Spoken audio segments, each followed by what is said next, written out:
یقین کریں لوگ بیٹیوں کی باتیں کرتے ہیں، بیٹیوں کی باتیں کرتے ہیں۔ رشتہ ڈھونڈنے والے جب آتے ہیں تو کسی کریانے والی دکان پہ کھڑے ہو کے پوچھتے ہیں فلاں گھر میں رشتہ کرنا ہے، کر لیں۔ ڈرتے نہیں، کامتے نہیں، بات کرتے کلیجہ منہ کو آتا ہے۔ لوگ کہتے ہیں نہ کرنا، اس کا ابا بڑا بد زبان ہے، اس کے گھروں سے اونچی۔ تو پتہ کیا کر رہا ہے؟ بیٹی کے بارے میں بدگمان کر رہا ہے، بیٹی کے بارے میں نہ کرنا، ان کے گھر میں فلاں۔ بیٹی کے بارے میں تو نے سوچا ہی نہیں، کیا بات کر دی تو نے؟ بیٹیاں تو برابر ہوتی ہیں، ایک جیسی ہوتی ہیں، نہ کرنا، ان کے گھر میں تو روٹی صحیح طرح نہیں پکتی۔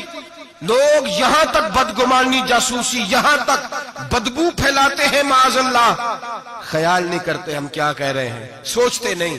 میرے رسول پاک، میرے محبوب دو عالم، نبی رحمت، نور مجسم کا انداز تو دیکھ میرے بھائی۔ ہم تو وہ عیب بیان کر رہے ہیں جو ہے ہی نہیں۔ اور آمنہ کے لال کا طریقہ کیا ہے؟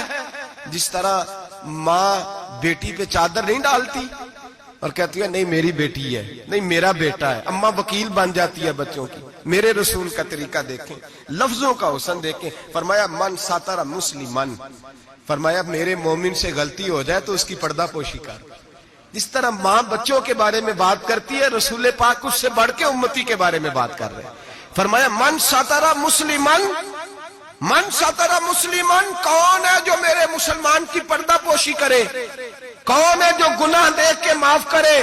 کون ہے جو اس کی پردہ پوشی کرے؟ اب جو من ساتر مسلمن، فرمایا جو میرے مسلمان کی پردہ پوشی کرے گا ساترہ اللہ یوم القیامہ، فرمایا اللہ کے رسول کا وعدہ ہے کہ رب قیامت کے دن اس کے گناہوں پہ پردہ ڈال دے گا اس کے۔ اور صحیح مسلم میں میرے نبی پاک نے فرمایا ہے اللہ اپنی رحمت کی چادر ڈالے گا بندے پہ، اللہ اپنی رحمت کی جو اس کی شان کے لائق ہے، اور چادر کے نیچے اس کو چھپا کے اللہ پوچھے گا جو لوگوں کے اب چھپاتا رہا۔ کس طرح چھپائے گا وہ بھی وضاحت دوسری جگہ پہ، فرمایا اس پہ چادر ڈال کے، جس طرح دو لوگ چادر میں چھپ کے سرگوشی کرتے ہیں، رب کریم پردہ ڈال کے پوچھے گا یہ گناہ کیا تھا؟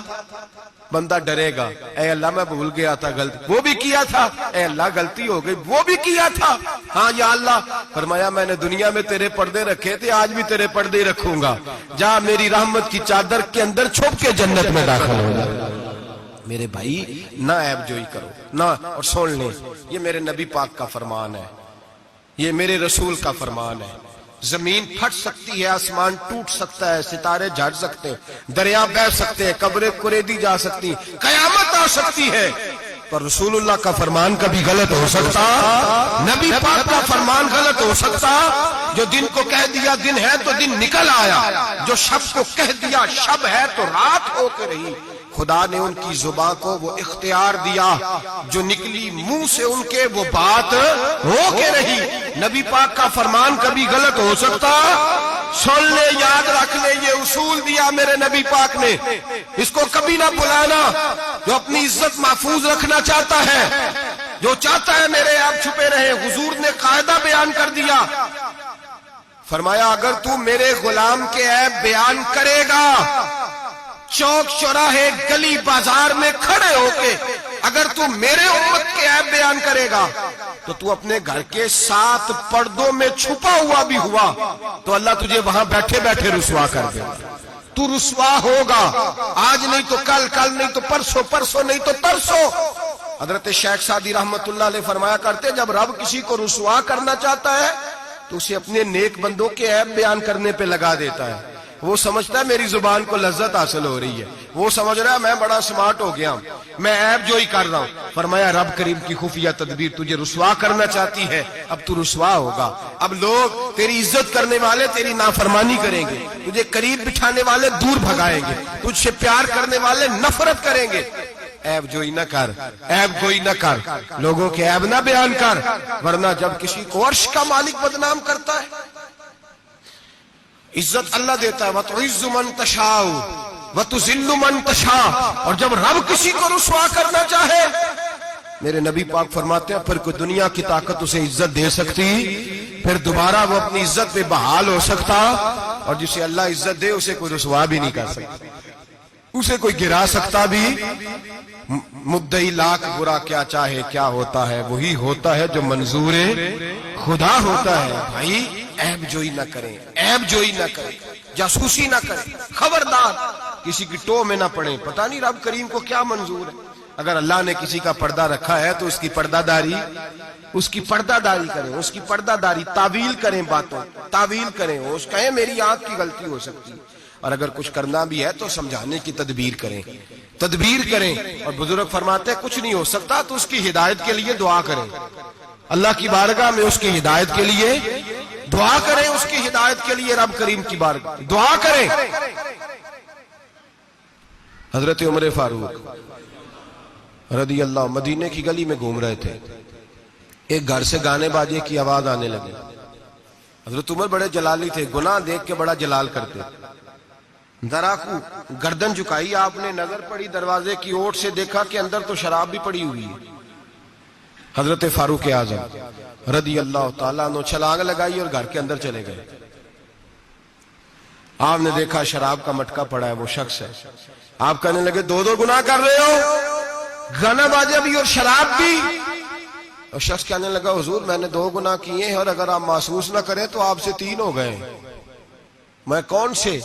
تو میں پہلی بات تو یہ کہ آپ نے جاسوسی کی, قرآن کہتا ہے نہیں کرنی چاہیے.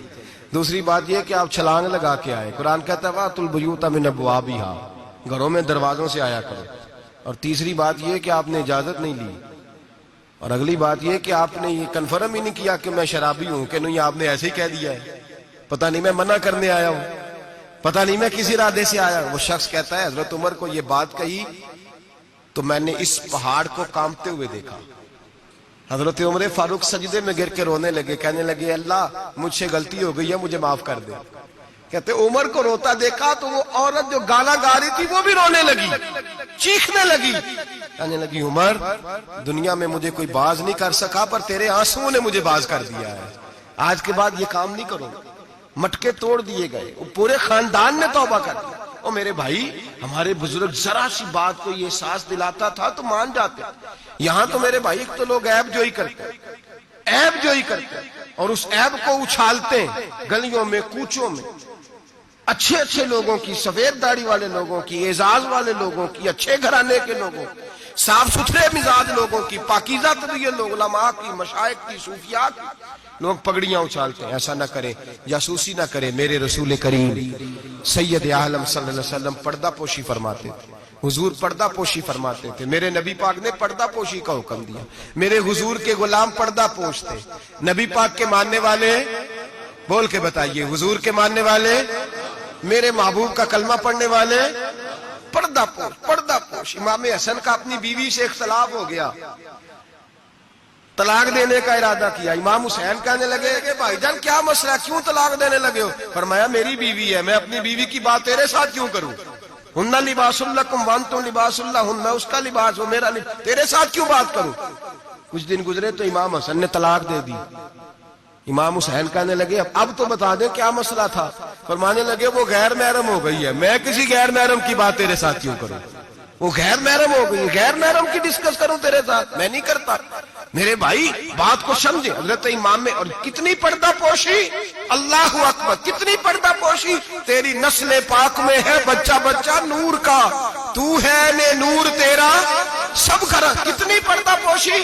امام حسن کو زہر دے دیا گیا, اور امام حسن کو پتا تھا کس نے دیا ہے. امام حسین سرانے بیٹھے, بھائی بھائیاں دے ویری ہوندے تے بھائی بھائیاں دیاں باواں. حضرت امام حسن انتقال ہو رہا ہے, آخری وقت امام حسین رو رہے ہیں, میرا بھائی جا رہا ہے, میرا بھائی جا رہا ہے.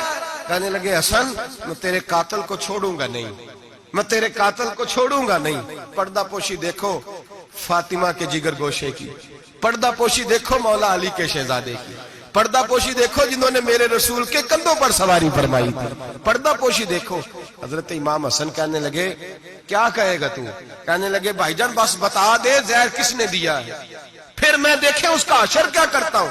تو امام حسن کہنے لگے حسین اگر تو وہ نہیں جس پر مجھے شک ہے تو میں کسی بے گناہ کو سزا نہیں دلوانا چاہتا.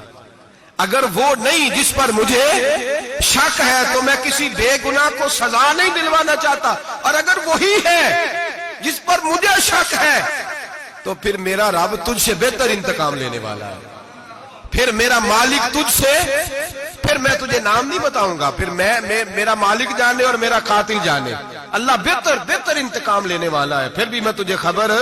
میرے بھائی یہ پردہ پوشی، یہ پردہ پوشی ہمارے تو زمانے کے اندر خوبیاں چھپ گئی ہیں، خوبیاں چھپ گئی ہیں، یقین کریں، اور خامیاں ہر گھر کی، ہر خاندان کی، ہر برادری کی، ہر علاقے کی، ہر جماعت کی خامیاں سر عام ہیں، اور ہمارے ٹی وی پہ جو روز ٹاک شو ہوتے ہیں وہ خامیاں ہی تو بیان کرنے کے لیے ہوتے ہیں، ہماری اخباروں میں جو روز خبریں چھپتی ہیں وہ خیر کی تو نہیں چھپتی، وہ روز عیب بیان کرنے کی تو، اور کئی ہفتوں کے بعد کہا جاتا ہے کہ اوہو غلطی لگ گئی تھی، اصل واقعہ تو اور تھا، تم نے تحقیق ہی نہیں کی، اتنا ظلم کر دیا، 6 سال 10 سال ایک آدمی کی پگڑی اچھلتی رہی، رسوا ہوتا رہا، اور پھر 10 سال کے بعد کا باعزت بری کرتے، پہلے تحقیق تو کر لیتے، عزت تو اچھل گئی، تماشا تو لگ گیا، ہر چوک چوراہے میں بات تو ہو گئی، اور اب باعزت کا لفظ کا کیا مطلب؟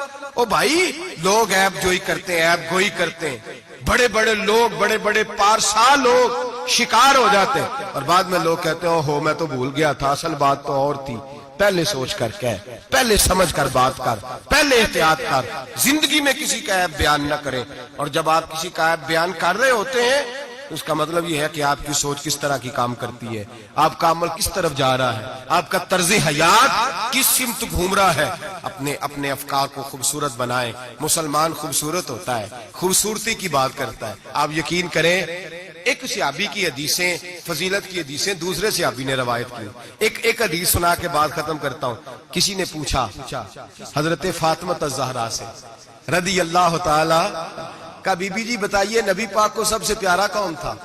تو حضرت فاطمہ کہنے لگی سیدہ عائشہ، کہا مردوں میں؟ فرمانے لگے جناب عائشہ کے والد ابو بکر صدیق، تو کسی نے پوچھا حضرت عائشہ صدیقہ سے وہی سوال، کہا اماں جی نبی پاک کو پیارا کون تھا؟ فرمانے لگی سیدہ فاطمہ، تو کہا مردوں میں سے؟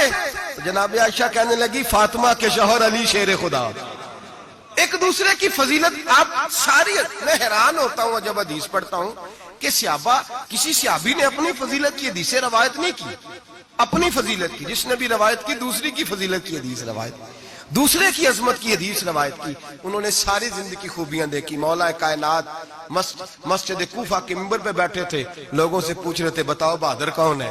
لوگ کہنے لگے آپ، فرمانے لگے نہیں بہادر تو وہ تھے جو نبی پاک کے ساتھ اکیلے لڑا کرتے تھے کافروں کے ساتھ، بہادر تو ابو بکر صدیق تھے جو نبی پاک کے بدر کے دن حضور کے چھپر عریش کا پہرا دے رہے، بہادر تو وہ تھے جو احد کے دن نبی پاک کے سامنے سینہ تانے کھڑے تھے، بہادر تو وہ تھے جو غار ثور میں شام کا ڈنک کھا رہے تھے، بہادر تو وہ تھے جو آج بھی رسول اللہ کے ساتھ مزار میں لیٹے ہوئے ہیں۔ میں وہ صحابہ ایک دوسرے کی فضیلت بیان کرتے، ایک دوسرے کی عظمت بیان کرتے، ایک دوسرے کی شان اور عظمتوں کا تذکرہ کرتے، حضرت سیدنا ابو بکر صدیق حضرت علی کی شان بیان کرتے، مولا علی سیدنا ابو بکر کی، عثمان غنی حضرت سیدنا عمر کی شان بیان کرتے، جناب عمر عثمان غنی کی عظمت بیان کرتے، وہ تو خوبیاں بیان کرتے تھے، ان کے منہ کو تو شہد لگا ہوا تھا، وہ تو ایک دوسرے کے بارے میں میٹھی بولی بولتے، ہم صرف اپنی بات، میں اچھا باقی غلط، میں اچھا، خدا مجھے ایسی خدائی نہ دے کہ اپنے سوا کچھ دکھائی نہ دے، خدا مجھے ایسی خدائی نہ دے کہ اپنے سوا کچھ دکھائی نہ دے، آنکھیں کھول کے دیکھا کریں، میرے حضرت صاحب فرماتے ہیں لوگ چھت پہ چڑھ کے دیکھتے ہیں اس لیے دنیا چھوٹی چھوٹی نظر آتی ہے، اللہ کرے زمین پہ بیٹھ کے اوپر دیکھیں لوگ بڑے بڑے نظر آئیں گے، بڑے بڑے نظر آئیں گے، مٹھاس پیدا کر، خوبصورتی پیدا کر، توانائی پیدا کر، سوچ کو صحت مند کر، ذہن کو بیمار نہ کر، خیر کی آنکھیں کھول کے دیکھ، تجھے زمانے میں بڑا حسن نظر آئے گا، بڑی پاکیزگی نظر آئے گی، بڑا سبزہ نظر آئے گا، میٹھی آنکھ کھول، پھر دیکھ تیرا دل ٹھنڈا ہو جائے گا۔ دعا کرتا ہوں رب کریم اپنے محبوب کا صدقہ ہماری سوچوں اور نظریات کو ستھرائی عطا فرمائے، ہمیشہ مدحت خیر الانام میں گزرے، دعا ہے یہ عمر درود و سلام۔